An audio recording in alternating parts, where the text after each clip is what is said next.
I mean, you talk about the generation free, and my impression is that they want the immediacy. They will want the portability of having their library on an e-reader, the customizability. You know, they can listen to the book, they can have animation, they can have illustrations. We may be representative of a generation whose view of the book is not held by those who are coming up behind us. Time will tell. I think books, physical, hardcover books and softcovers, are going to be with us the rest of my life.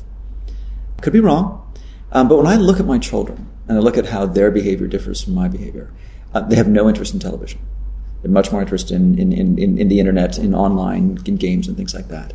They are not actually that interested in toys, strangely. They'd much rather do something interactive. They don't want to watch movies, but they love books as much as I did.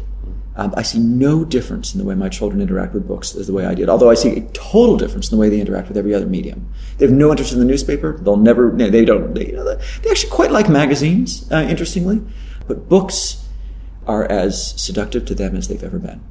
You write quite challengingly on piracy. You show that piracy can increase the market for a music performer. The pirated versions get the music out there and expand the market, enhance the ability to sell concert tickets and so on. Do you think we are going to have to fundamentally reappraise our attitudes to intellectual property that have patently failed to be enforced in the last decade? I'm going to have a hard time answering that because I have my own personal decisions I've made about intellectual property. I have observations about what the world has sort of concluded about intellectual property, and then there's what individual legislatures and countries have to do. I write in the book about China and Brazil, two countries where the pirates have basically won, and rather than fight it, the musicians and artists work around, use the pirates as a form of marketers. Street buzz from the people who are actually on the street. I have many ironies in my life. By day, I worked for Condé Nast, a large publishing company in America. My book is published by Disney, who protects, obviously, copyright very strongly. And my books and my writings for Wired are copyrighted. By night, all my writings, all my work online is under Creative Commons, and I don't protect my intellectual property rights. I have startup companies, including one in robotics, where we give away everything under Creative Commons. I never protect intellectual property rights. I want my words to be taken, used, misused, chop-channeled, remixed, whatever you want. Give me credit or not, I really don't care. I don't protect intellectual property rights. I believe that the propagation of ideas will ultimately benefit me in ways that I can't predict, but I'm willing to let it happen. Now, what should countries do about this? I think we've seen a couple lessons. In music, for example, there was the protectionist era of digital rights management and locking tracks down. I think that era has pretty much ended. Even Apple's switching to MP3s.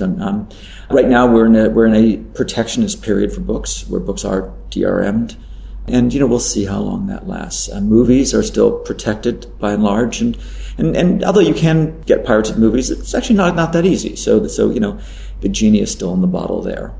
But the arc of history seems pretty clear on this one, which is that Libra and gratis, freedom and zero price, tend to be the weave of the internet. They tend to be what the economics and the distribution dynamics of the internet want. And I use the word want in this sort of almost metaphysical way that Stuart Brand did in his famous Information Wants to Be Free quote. So, it's the force of gravity. Water wants to get out. Water wants to run downhill. I think information wants to be Libra and gratis, and you can try to stop it as long as you can, but ultimately history suggests it will win. You mentioned the food industry early in the book, and the trajectory of that industry post-war has been towards superabundance, cheaper prices, lower household expenditure. Hasn't brought us happiness, and I wondered if this profusion of this massive material that we can select from and consume, do you think it's going to make us happier, or is it just a changing economic model? Yeah, I'm singularly unqualified to answer that question. I don't even know. I mean, I'm aware that studies suggest we're no happier. I'm also aware that we're probably thinking about it too much.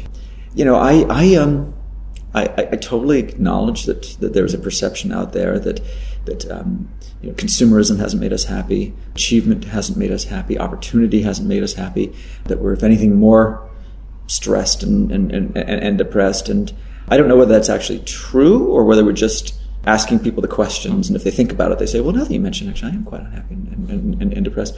I think that quality of life issues are something that we as a species will always wrestle with. We're always going to be defining what quality of life is. I mean, having lived in China, and outside the United States and the UK for some time, I think that the only thing that really doesn't make people, the only thing that makes people genuinely unhappy is a lack of opportunity.